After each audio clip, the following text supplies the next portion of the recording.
Correction des questions 8 et 9, page 84, toujours dans votre fil d'Ariane. Alors, question 8. Selon vous, comment peut-on qualifier cette vengeance? Eh bien, on pourrait la qualifier de 3 façons différentes. D'abord, on pourrait considérer que cette vengeance est justifiée.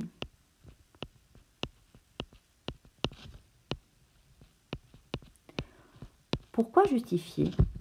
Eh bien, on nous rappelle dans le texte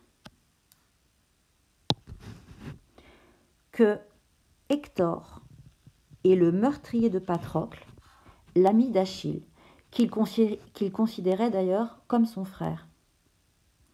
Donc, on peut estimer que cette vengeance respecte la loi du talion, c'est-à-dire œil pour œil, dent pour dent, et qu'elle est donc d'une certaine façon juste. On ne peut pourtant pas s'empêcher de la trouver violente, terrible et même horrible.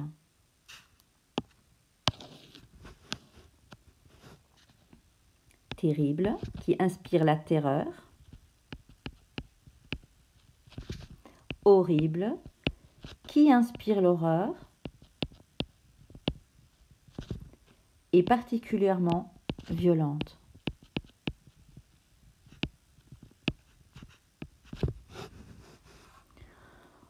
En effet, le texte ne manque pas de détails qui font froid dans le dos. On peut relever le champ lexical de la violence. Alors par exemple, à la ligne 27-28, la pointe acérée traverse la chair pour ressortir ensanglantée de l'autre côté. C'est vraiment une vision d'horreur. Ligne 34. Il le saisit par les pieds, donc une fois qu'Hector est mort, lui perce les chevilles pour y faire passer une lanière. Ici aussi, on a une vision particulièrement horrible de ce que Achille est en train de faire à Hector.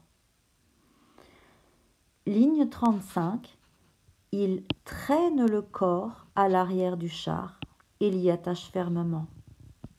Ça aussi, c'est une vision terrible. Ligne 38, le corps d'Hector heurte chaque caillou. Là aussi, c'est une vision affreuse. Et puis, la pauvre tête d'Hector qui brimballe sur le chemin où il est traîné jusqu'à devenir méconnaissable.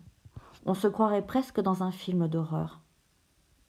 Alors vous me direz, c'est vrai que quand un récit raconte un combat, on va forcément y exprimer de la violence. Pourtant, la vengeance d'Achille peut être qualifiée de particulièrement cruelle.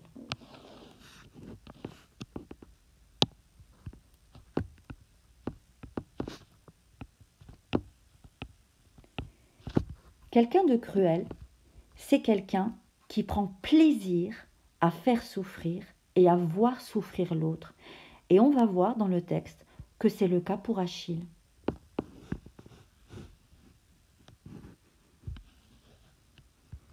Regardez, nous avons ligne 26. Alors attendez, je change juste de couleur. Voilà. Nous avons ligne 26, le petit mot enfin, le petit mot, attendez, je me suis trompée de stylo, voilà. Le petit mot enfin qui montre qu'il prend son temps, qu'il a fait durer le plaisir de la mise à mort. Ligne 29-30. Vous avez une scène particulièrement terrible puisque Achille prend le temps de regarder Hector qui tombe à genoux, pendant qu'Hector lui aussi lève les yeux vers son agresseur. On a vraiment l'impression d'assister à la scène, à une scène particulièrement cruelle. On continue avec la ligne 37. Achille se retourne de temps en temps pour voir si le corps est encore bien attaché, comme s'il voulait aussi profiter du spectacle. Et d'ailleurs, il sourit férocement en voyant sa tête brimbalée. Donc, encore une fois, on voit qu'il y prend plaisir. Et puis, il n'a qu'une idée en tête, c'est sa vengeance. Jeter les restes d'Hector aux pieds de son ami défunt, comme s'il était déjà ravi à l'avance de ce qu'il allait faire avec le corps d'Hector. Voilà pour la cruauté d'Achille.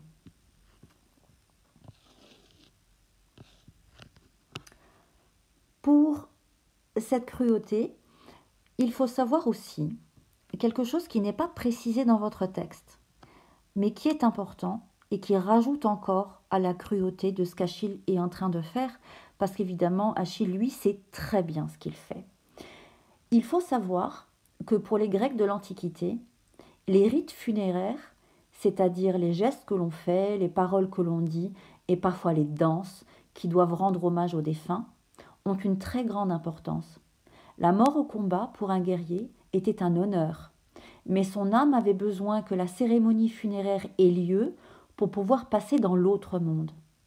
Or, Achille, en abîmant ainsi le corps d'Hector, le prive de la première étape du rituel, c'est-à-dire la toilette que l'on faisait à la dépouille du défunt et qui devait lui permettre d'arriver avec dignité aux enfers.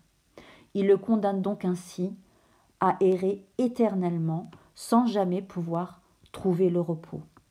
Donc de savoir ça rajoute encore à la cruauté de la vengeance d'Achille.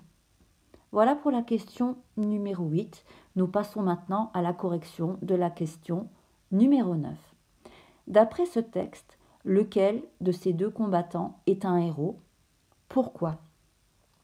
Alors, en ce qui concerne le héros, vous avez besoin de la définition que vous trouvez d'ailleurs à la page 84 dans l'encadré et qui vous permet de pouvoir répondre à cette question. Alors, nous avons en fait 3 sens qui est donné au mot héros. Donc on peut déjà en déduire que le mot héros en fait a 3 homonymes. Donc, dans le sens mythologique d'abord, c'est un demi-dieu, c'est-à-dire son père ou sa mère est un dieu ou une déesse, et il se trouve que la mère d'Achille, c'est Thétis, et que c'est une déesse. En général, c'est quelqu'un qui se bat avec courage. Alors, ça peut être un combat avec des armes, bien entendu, mais aussi avec des mots, avec des actions, avec les capacités intellectuelles, avec un talent, quel que soit le domaine. Et donc, le héros, la notion de héros, en fait, est liée à la notion de courage. Et puis, vous avez la définition du héros en littérature. Et là, c'est simplement le personnage principal ou un des personnages principaux d'une œuvre. Donc ici, votre personnage principal peut être le dernier des lâches. Ça n'a aucune importance.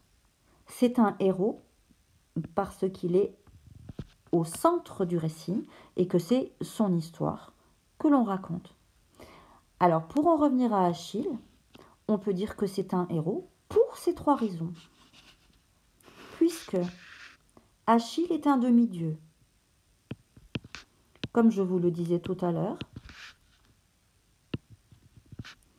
c'est le fils de la déesse Thétis.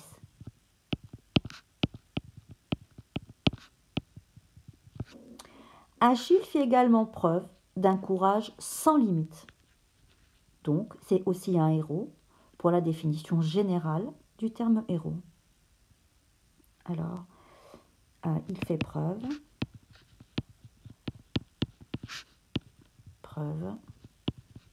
d'un courage sans limite.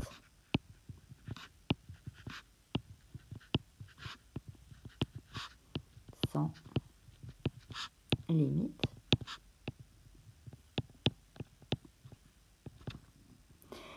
Et puis, c'est aussi un héros au sens littéraire du terme, puisque c'est un des principaux personnages de l'Iliade et l'Odyssée.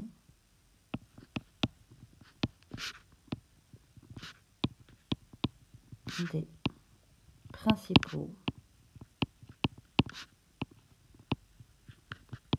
personnages. Pardon, qu'est-ce que je fabrique? Voilà, un des principaux personnages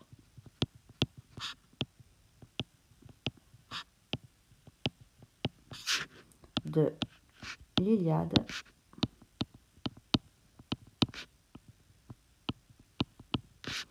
et l'Odyssée. N'oubliez pas qu'un titre d'œuvre se souligne. Et donc, l'Iliade et l'Odyssée, on souligne. Et voilà pour la question numéro 9. Et on se retrouve pour la